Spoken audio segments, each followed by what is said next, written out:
Brandon with Leather World Technologies. Today I'm going to be showing you how to apply the Leather Master Leather Protection Cream. Now this protects against water, oil, and alcohol-based staining. One of my favorite things about it is it doesn't add any sheen to your leather. So let's get into it.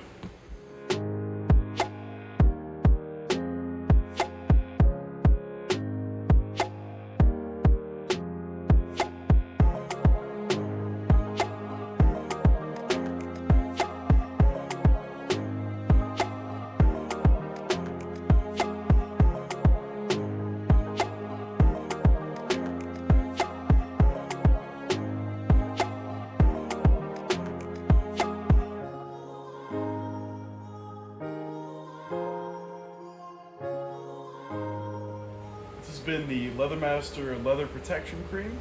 So I've applied it, let it sit a little bit, smooth. Now it's protected against water, oil, and alcohol-based staining. You can find this on our website, leatherworldtech.com. Please like the video, subscribe to our channel, helps us out tremendously, and I will see you all in the next one.